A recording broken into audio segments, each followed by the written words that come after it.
पश्चिम महाराष्ट्रामध्ये सुद्धा मोठ्या लक्षवेधी लढती आहेत। बारामती कुणाची, काका विरुद्ध पुतण्याची असा लढत तिथे आता सामना पाहायला मिळणार आहे। काकांची राष्ट्रवादी विरुद्ध दादांची राष्ट्रवादी या सामन्यामध्ये कोण बाजी मारणार याची उत्सुकता संपूर्ण राज्याला आहे, देशाला आहे। पुणे यंदा कोणाला साथ देणार हे पाहावं लागेल। तिकडे सोलापुरात विशेष लक्ष हे अपक्ष उमेदवारांवर असणार आहे, कारण ते किंगमेकर ठरतील अशा पद्धतीच्या सुद्धा चर्चा आहेत। कोल्हापुरात सुद्धा हाय व्होल्टेज लढत आहे, तिथे सुद्धा कोण किंग ठरणार हे पाहावं लागेल। अगदी काही तासात या सगळ्या लढती स्पष्ट होतील, त्याचे निकाल समोर येतील।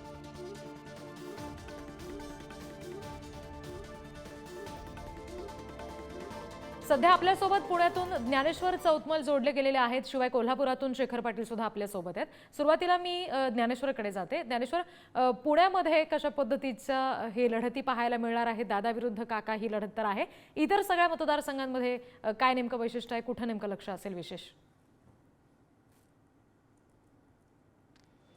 बरोबर आहे। पश्चिम महाराष्ट्र म्हटलं की राष्ट्रवादी आणि राष्ट्रवादी म्हटलं की शरद पवार, आणि आता पुन्हा एकदा जेव्हा राष्ट्रवादीत फूट पडली तेव्हा शरद पवार विरुद्ध अजित पवार अशा पद्धतीची ही लढत झालेली आहे। आणि आता पुन्हा एकदा पश्चिम महाराष्ट्र शरद पवार यांना कौल देणार की अजित पवार यांना कौल देणार हे पाहणं आज दिवसभरात महत्त्वाचं असणार आहे। पश्चिम महाराष्ट्रात अशाच पद्धतीच्या जास्तीत जास्त ज्या लढती या ठिकाणी झालेल्या आहेत त्याचं चित्र आज स्पष्ट होईल। आपण जर बघायला गेलं तर बारामतीची जितकी महत्त्वाची लढत आहे तितकीच महत्त्वाची लढत शहरातल्या वेगवेगळ्या मतदारसंघातली, ज्यामध्ये खरं तर कसबा हा सातत्यानं चर्चेत राहिलेला मतदारसंघ आहे।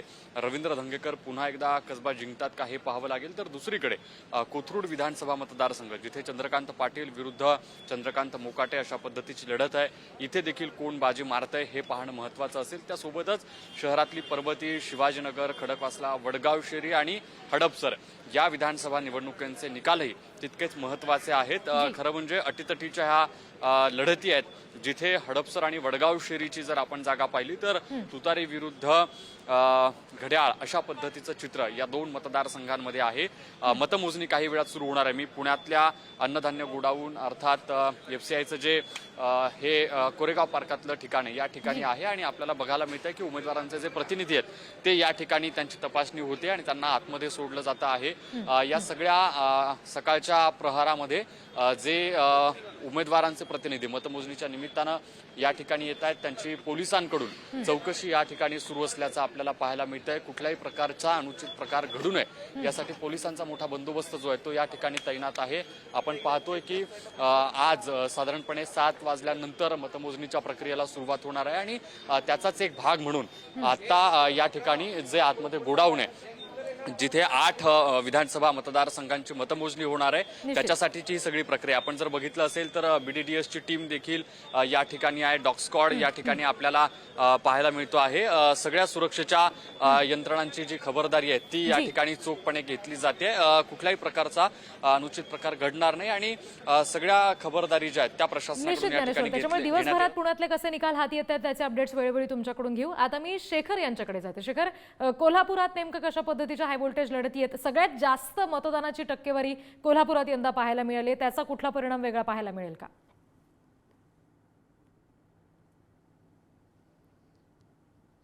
रिद्धी, अगदी बरोबर आहे। कोल्हापूर जिल्ह्यात सर्वाधिक मतदानाचा टक्का यावेळी पाहायला मिळालेला आहे। गतवेळच्या विधानसभेच्या निवडणुकीमध्ये देखील चांगल्या पद्धतीनं कोल्हापूरमध्ये मतदान झालं होतं आणि आता देखील तशाच पद्धतीचं मतदान झालंय। किंबहुना त्याहून जास्त टक्केवारी जी आहे ती वाढलेली आहे, त्यामुळे नक्कीच हे वाढलेले मतदान जे आहे ते कुणाच्या पत्त्यावर पडतं हे देखील पाहणं गरजेचं आहे। आपण जर कोल्हापूर जिल्ह्याचा विचार केला तर कोल्हापुरात एकूण 10 विधानसभा मतदारसंघ आहेत, आणि यामध्ये सर्वाधिक हाय व्होल्टेज ड्रामा जो आहे, हाय व्होल्टेज लढत जी आहे ती म्हणजे कागल विधानसभा मतदारसंघ, ज्या ठिकाणी हसन मुश्रीफ यांची खरं तर प्रतिष्ठा पणाला लागलेली आहे। 5 वेळा सलग आमदार म्हणून त्यांनी कागल विधानसभा मतदारसंघामध्ये नेतृत्व केलेलं आहे। मात्र आता 6व्यांदा खरं तर षटकार मारण्यासाठी ते सज्ज होते। षटकार त्यांचा खरंच या मतदारसंघामध्ये ते मारण्यामध्ये यशस्वी होतात का हे देखील पाहणं गरजेचं आहे, कारण दुसरीकडं समरजित घाटगे हे शरदचंद्र पवार यांच्या राष्ट्रवादी सोबत गेलेले आहेत आणि त्यांनी एक कडवी झुंज त्या ठिकाणी दिलेली, एक मोठं आव्हान समरजित घाटगेंनी हसन मुश्रीफांच्या समोर निर्माण केले. त्यामुळे निश्चितच कागल विधानसभा मतदारसंघामध्ये नेमकं काय होणार याकडे संपूर्ण महाराष्ट्राचं लक्ष असणार आहे. कारण अर्थातच हसन मुश्रीफ जे आहे ते मंत्री त्या ठिकाणी राहिले, त्यामुळे निश्चितच ही लढत देखील तेवढीच महत्त्वपूर्ण असणार आहे. कोल्हापूर जिल्ह्यातली दुसरी सर्वात महत्त्वाची आणि अनेकांचं लक्ष लागून राहिलेली विधानसभा निवडणूक म्हणजे उत्तर विधानसभा मतदारसंघ.